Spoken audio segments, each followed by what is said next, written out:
The title was a thought I had around thinking about the meeting points of different elements. So first of all, about the work, and Acts at a Crossroad comes as a way of thinking of pacts or how certain elements meet at certain points, how decisions are made at certain points, or if we have to also think about rituals or spiritual, where you meet and you give your soul to, and you make a pact to be able to do something else, or to be able to have, let's say, and maybe an economical benefit or emotional or whatever benefits you'll get. But here I really thought acts will be the best way to think about the exhibition, which comes with the idea of gestures that are done at a crossroad. And I think here we see different works coming at different times, and the exhibition space becomes a crossroads where different acts, different works meet. Yeah. So first of all, we're in Gallery 1, and here in the space you have the text that kind of gives an idea of what the work we're showing here is, and we have the work behind me, which is Shaping Memory, and this work was done in 2010, I think. And it's a work that is bringing back the idea of memory, and it's a collage of different elements that I cut out of magazines and travel magazines. But at the same time, they kind of reshape, it's a way of trying to reshape the memory of the house we used to live in as a kid. So how can you shape memory? How can you rethink? How can you reconstruct a memory of a place? And so we start with that memory of a childhood memory of a place. And once we enter, we open the doors, we enter into the second room. And in the second room comprises of photographic works that were done in Nigeria and also in Curacao.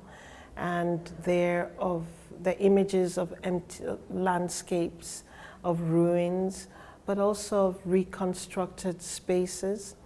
And opposite that, you have a whole range of drawings that were made from 1997 till 2017.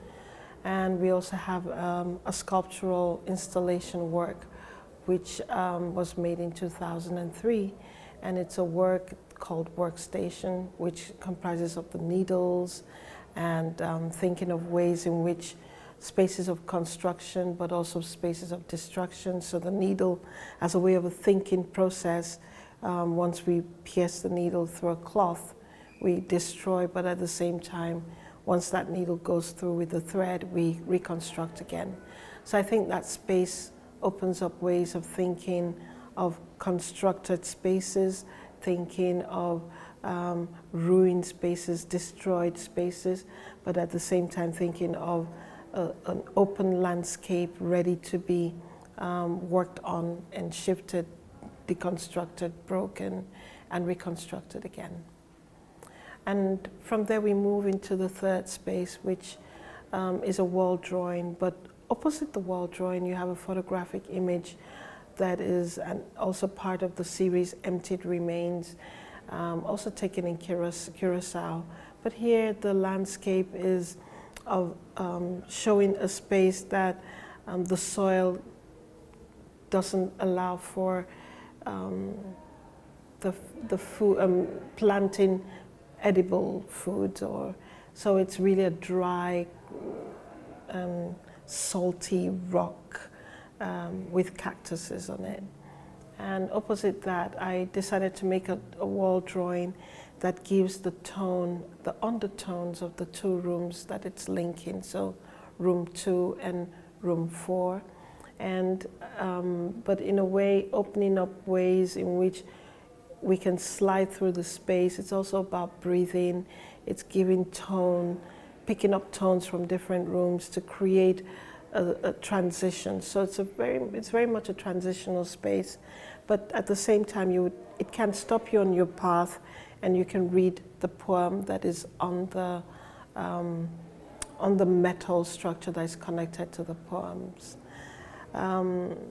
Once we enter into the fourth room, after walking through the drawing, the room with the wall drawing, you enter into the room called, with the work called Taste of a Stone.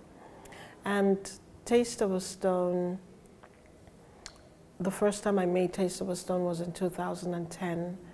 And here I'm working with materials that are from the Southern Africa region. And it also, we have some plants that have different smells, and rocks, and from different rocks, and we have a tapestry that is in the space. So it's a place that you can actually come in and step on the gravel, on the pebbles, and you can smell the plants, and it's really a space for contemplation, for meditation. Opposite that, you get two structures on the wall, and one work is Taste of a Stone, Protect, and the other one is Meditate. So it allows you to think of different ways of being in the space.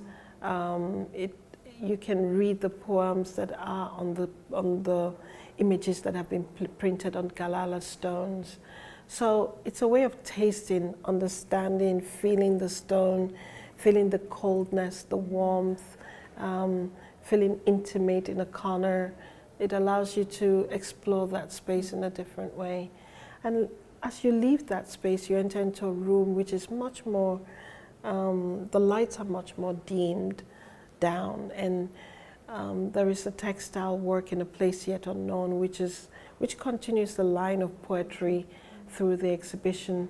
And I will not explain so much about the poem, but I think the poem opens up another way of understanding the emotions, or talking about a palpitation of the heart, talks about fear, talks about different ways of being in space. And for me, it was interesting to make that textile piece because it was, I made it in 2016. And during that time, it was a period where, with the political shifts, geographical shifts, we've entered into a place of not knowing where the future is going, and being more and more uncertain, even in relation to ecology, to economy, to shifting landscape, to climate crisis, to different things that are happening. And so the work talks about that, but coming from a personal place. And so just opposite the work in A Place Yet Unknown is Double Plot. And Double Plot is a tapestry of about 7 meters 70 by 2 meters 60 or so. And it's a piece I made in 2018.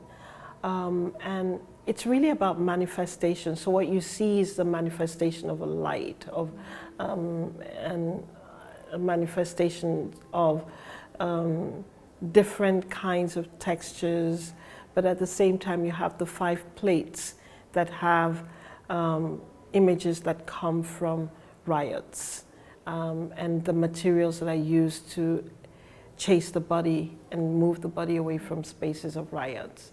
And from there, I think it connects quite well with A Place Yet Unknown, in thinking about that notion of fear, that notion of manifestation, that notion of palpitations.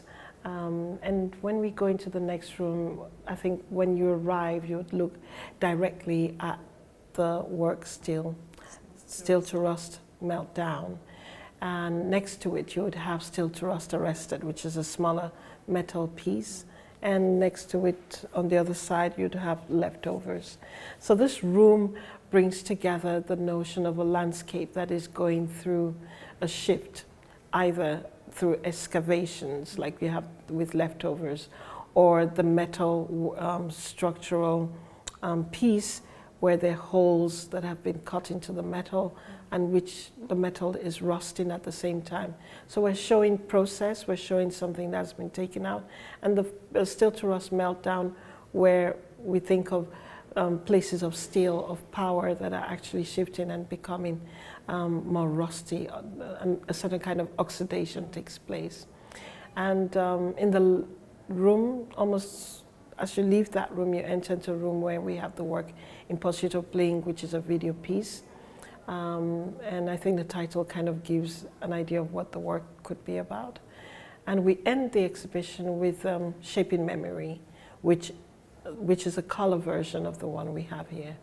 And after that, a poem. So I think you can go through the exhibition as a way of thinking of memory, landscape,